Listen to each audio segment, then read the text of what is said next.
Essa informação tem que chegar ao povão. Do que foi essa tentativa de golpe da família Bolsonaro com os militares e a farsa do que significou essa farsa-jato. Né? E jogando luz a isso, eu tenho certeza que os esclarecimentos da população não vão se equivocar novamente. Vamos lá. Bom, essa notícia que eu trago agora envolve o Elcio Franco, que também está no meio dessa trama golpista, da qual participa aí o Coronel Cid, né, o Mauro Cid, o Cidinho, que a gente estava falando agora, e outros assessores, auxiliares próximos do Bolsonaro. Mas agora a Polícia Federal coloca também o Braga Neto, ex-ministro da Defesa, ex-ministro da Casa Civil, candidato a vice-presidente na chapa do Bolsonaro na eleição do ano passado. O que acontece? A gente vem falando sobre isso já desde que a PF deflagrou aquela operação para investigar fraudes nos cartões de vacina, né? Nessa operação, o Mauro Cid foi preso, também foi preso o Ailton Barros, outro militar auxiliar do Bolsonaro. Os celulares dessas pessoas, desse círculo próximo ao Bolsonaro, foram apreendidos. E, a partir desta operação, que tinha como foco ali as fraudes nos cartões de vacina, se descobriram conversas entre esses auxiliares, entre esses assessores, de teor golpista, né? Eles estavam tramando um golpe ali no mês de dezembro, né? Quando estava no ápice o acampamento golpista lá em Brasília e tudo mais, essa história que todo mundo já sabe, né? Pois bem, nos últimos dias vieram à tona aí áudios de conversas entre o Mauro Cid, ex-ajudante de ordens do Jair Bolsonaro, que a gente estava comentando agora há pouco, com o Ailton Barros, outro auxiliar, falando sobre golpe, falando sobre mobilizar exército, homens das Forças Armadas. Depois surgiram áudios que envolvem o Elcio Franco, né, que era o ex-número 2 do Ministério da Saúde, que era considerado um braço direito do Braga Neto, inclusive. Elcio Franco também foi assessor do Ministério da Casa Civil.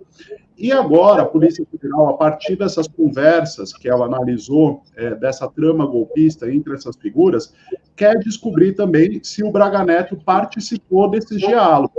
No final, todas essas pessoas envolvidas nessa trama golpista eram muito próximas não só do Bolsonaro, mas também do Braga Neto, principalmente o Elcio Franco. O Elcio Franco era considerado um braço direito do Braga Neto, e por isso a Polícia Federal desconfia, né, desconfia com toda a razão, de que o Braga Neto tenha participado também dessas conversas de teor golpista, e por isso agora a Polícia Federal quer avançar aí na perícia desses celulares, descobrir até mesmo outros números de telefone que possam ter sido usados para escapar de grampos, enfim. E vale lembrar que o Braga Neto, ele foi um dos membros do alto escalão do governo Bolsonaro que compareceu à movimentação golpista, ao acampamento golpista lá em Brasília, para falar com os bolsonaristas que estavam lá questionando o resultado das urnas, que estavam pedindo intervenção militar, né? Não sei se todo mundo lembra, mas o Braga Neto, ele foi pessoalmente até o acampamento golpista e disse lá para aquelas pessoas para que elas não perdessem a fé, né? Alimentando ali uma esperança de que algo fosse acontecer. Essa passagem do Braga Neto pelo acampamento golpista foi em novembro. E essas conversas que a Polícia Federal descobriu dessas pessoas do entorno do Bolsonaro e do Braga Neto articulando um golpe foram em dezembro, ou seja, muito perto ali entre o Braga Neto alimentar uma esperança de golpe para os bolsonaristas que estavam acampados em Brasília e a articulação golpista do Elcio Franco, do Mauro Cid, do Ailton Barros.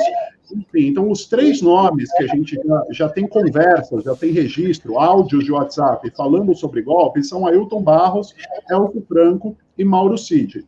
Desses três, dois estão presos, né? Mauro Cid e Ailton Barros. Elcio Franco não está preso, mas é o terceiro nome que aparece nessas conversas golpistas. E agora a Polícia Federal está prestes a incluir um quarto nome aí, se de fato se descobrir que ele esteve nessas conversas, que seria o do general Braga Neto, membro do alto escalão do governo, interventor federal no Rio de Janeiro, lá no governo Temer, todo mundo conhece ele, né? Enfim, o Braga Neto até agora não falou nada, está calado sobre o flagrante dos áudios do Elcio Franco, por exemplo, né? Ele poderia até se calar com relação a outros auxiliares, mas o Elcio Franco ele era muito próximo, né? E até agora ele não falou nada. Bem, a investigação da Polícia Federal está avançando e é muito provável que se descubra algum tipo de ligação aí, algum tipo de participação do Braga Neto nessa conspiração golpista. Afinal, não à toa, ele esteve lá alimentando as esperanças dos bolsonaristas que queriam um golpe, né? Ô, Ivan, o Braga Neto ele não foi ao acampamento. Na verdade, ele fez uma aparição no final de novembro, diante do Palácio do Alvorada. Isso, que tinha uma movimentação de bolsonaristas lá, né? Tinha lá uns bolsonaristas, porque aí, ó, eu estou fazendo um documentário para fórum sobre esse golpe, né? Está ficando bem legal, está sendo editado nesse momento na Trupe, lá em Brasília. E aí, o que acontece? Um delator não é uma boa palavra, uma fonte da Fórum, aquela que fez várias denúncias, ao nosso colega Henrique Rodrigues, por isso que eu mencionei o Henrique, viu, Ivan? Me desculpe, eu confundi o Henrique com você, porque eu estava falando com o Henrique agora há pouco. Em Lisboa, essa fonte conta que, na verdade, o que se passou, eu vou entregar um pouquinho do doc, havia muitas operações psicológicas, vamos dizer assim, né? PSYOPs. Isso, aí está ele. Havia muitas PSYOPs, havia operação típica de militar na visão dessa fonte da Polícia Federal. E que era como se fosse o apito, chamado apito do cachorro. O Braga Neto sai ali para dar esperança para as pessoas. Ele fala aí, aqui ele está dizendo assim, olha, não percam a esperança. Ele só solta uma coisa bem levinha, que é para deixar o povo ainda estimulado, deixar o povo acreditando que alguma coisa ia acontecer.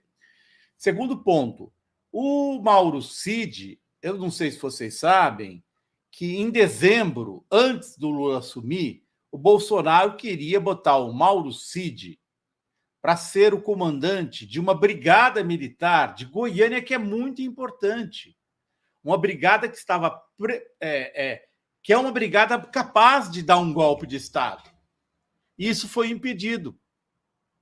Então, gente, a trama que vocês vão ver a partir dos documentários da Fórum, que vão ser uma sequência, porque a gente começou a fazer para ser 1 e agora já vão ser 4, a trama foi muito grande, gente. E eu queria, desculpe se eu estou tomando o espaço de vocês, eu queria falar para o Brizola Neto, queria que ele comentasse sobre essa trama, porque assim, Brizola, é a turma dos anos 70 e 80 da AMAN, né? 60, 70 e 80 da AMAN. É a mesma turma. Você não acha? Não, parabéns, Azen. O que o Brizola falava muito é a questão da batalha da comunicação. Então, quando eu peguei esses dois pontos, você vê a Lava Jato, essa farsa da Lava Jato, todo esse entorno militar do Bolsonaro, é claro, o golpe estava preparado. Eles iam dar um golpe de fato. Eles não avançaram porque não teve apoio externo. Isso é um fato. Né? O judiciário repeliu, né? As forças aqui progressistas também se colocaram diante daquilo ali. Você vê que aquela cena do general com os tanques em Brasília, fazendo a proteção, na hora do jornal, ninguém estava entendendo o que era, de fato. Né? Ali era um confronto já, de fato. Os generais botando os tanques, apontando os tanques para a polícia, inclusive, do Distrito Federal, que queria fazer as prisões, e ele ali se postando. Então, ali já, de fato, é um desenho do que estava tramado. A ida do Bolsonaro, a pressa do cartão de vacinação, a fraudar, inclusive, para a filha menor de idade, o Cid, uma de 4 anos, já estava armado. Né? Esse que está preso em Brasília, esse covarde, que é um covarde. Exato. Tinha viajado, estava tudo programado. O golpe estava feito, de fato. Né? E eles vinham tentando desestabilizar o país desde a derrota do Bolsonaro na eleição. O que eu vejo da importância desse momento, Azen, não sei se vocês concordam comigo, porque teve a anistia de 64. Tá? Isso é uma coisa que não dá mais para questionar. Né? Permitiu a vinda do Brizola, do Arraes, permitiu que o Brizola fosse governador do Rio de Janeiro, Arraes de Pernambuco, né? Mas houve um equívoco, de fato, porque nós não punimos aqueles agentes que cometeram crimes hediondos. Né? Estupros, assassinatos, invasão ao domicílio, arrepio da lei, a extinção da justiça, de habeas corpus, enfim, tudo aquilo que nós conhecemos. Mas o que aconteceu? Essa história não foi contada para as gerações. Por isso que há essa confusão, comunismo. Eu estava outro dia numa caixa do supermercado popular no Rio de Janeiro, às vezes, você veja só o grau da ignorância do país. A caixa do supermercado ali, eu estava fazendo paz, e ela começa um diálogo comigo, e eu, claro, conversando com ela, e ela fala, como as pessoas são más e tal. Eu falei, não, ainda a gente encontra seres humanos bons, claro que os exemplos são péssimos e tal, e ela começa uma conversa sem pé na cabeça, né, dizendo sobre a China. E no momento que o Lula tinha ido à China, estavam todas as notícias voltadas para aquilo lá. O chinês é malvado, tem olho grande, é do mal.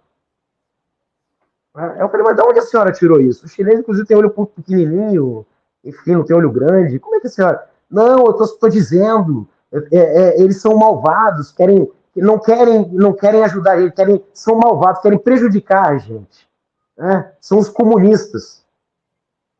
Aí eu até me espantei, fiquei um pouco sem reação. Eu falei, olha, a senhora está equivocado, se forme melhor, porque eles estão anos-luz na nossa frente, inclusive lá ninguém passa fome, nem precisa trabalhar por um salário de exploração, que nem a senhora que não tem condições nem de ir no banheiro, que já te penalizam aqui se passar um tempo a mais que você passar no banheiro. Mas, enfim, isso tudo é porque nós não aprofundamos, de fato, assuntos como a ditadura militar. Né? Quem estava no governo, eleito democraticamente, quem é que foi apeado do governo, quais foram os motivos, quem são aqueles militares que deram esse golpe, e isso faltou no currículo escolar, de fato. Não estudamos aprofundadamente nem Segunda Guerra Mundial e nem a ditadura militar de 64.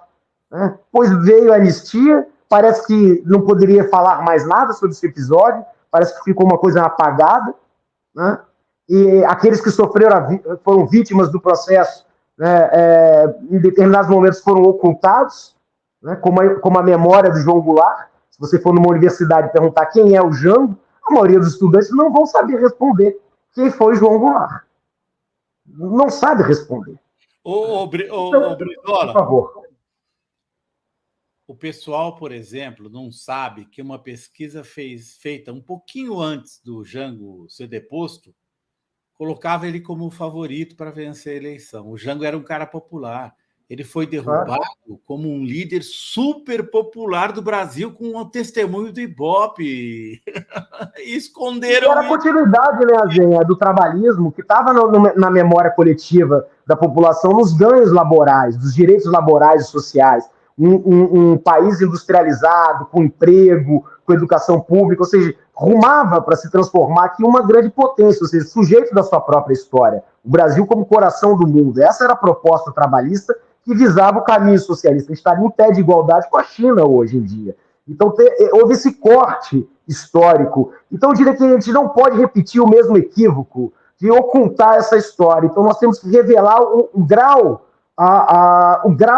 dessa tentativa de mais um golpe da direita em nosso país. Que, como a história mostra, como a direita não consegue ganhar pela via democrática do voto, ela golpeia a democracia. Então, isso que foi interrompido em 64 e novamente em 2016, com o afastamento da Dilma e a eleição, claro, tem esse termo do Temer e a eleição do Bolsonaro, que foi um tiro no pé do povo brasileiro, isso tem que ser contado. Quem é o Bolsonaro? O que é a tortura? Quem são esses militares, entreguistas, vendilhões da pátria? Né? Você vê como são rasos, como é raso. Eu fico vendo esses debates na Câmara Legislativa, seja no Senado, você vê a criminalização da política, olha o que levou. Essa enxurrada da extrema-direita, de coronéis, de PM, de major, de juiz, de pastores picareta, charlatão. Você vê, olha o nível, baixo nível do Congresso Nacional e do Senado. Eu fico horrorizado. E isso se dá, Azé e queridos amigos, em todas as casas legislativas. O grau de... Ou seja, uma questão muito rasa nas casas legislativas é absurdo. Então, que a gente, de fato, coloque luz a esses fatos. Azé, parabéns por esse documentário. A gente tem que trabalhar justamente o que foi essa farsa, esse golpe numa guerra híbrida da Lava Jato, nesse conluio do Ministério Público e o juiz Sérgio Moro, que seja preso ele, Dallagnol, toda aquela turma, aquele que se aposentou rapidinho, esqueci o nome dele, e agora está sendo acusado de ter levado uma bufunfa, foi o primeiro a sair, e que era o mais velho, se não me engano, Zé, agora não me lembro. Tinha uma boquinha meio malvada, assim. Desculpe, o que foi? O cara da Lava Jato que se antecipou e... O primeiro a se aposentar, Miguel, e que está sendo acusado agora de receber... Carlos Fernando Lima. Carlos Fernando Lima, esse, tinha aquela boquinha assim... Isso. Esse é o primeiro. Quando ele pediu uma aposentadoria rápido, ali já tinha que abrir o olho, porque já tinha questões ali nada republicanas. E agora está desmoronando. Então isso tem que chegar ao povão. Essa informação tem que chegar ao povão. Do que foi essa tentativa de golpe da família Bolsonaro com os militares e a farsa do que significou essa farsa jato. Né? E jogando luz a isso, eu tenho certeza que os esclarecimentos da população não vão se equivocar novamente.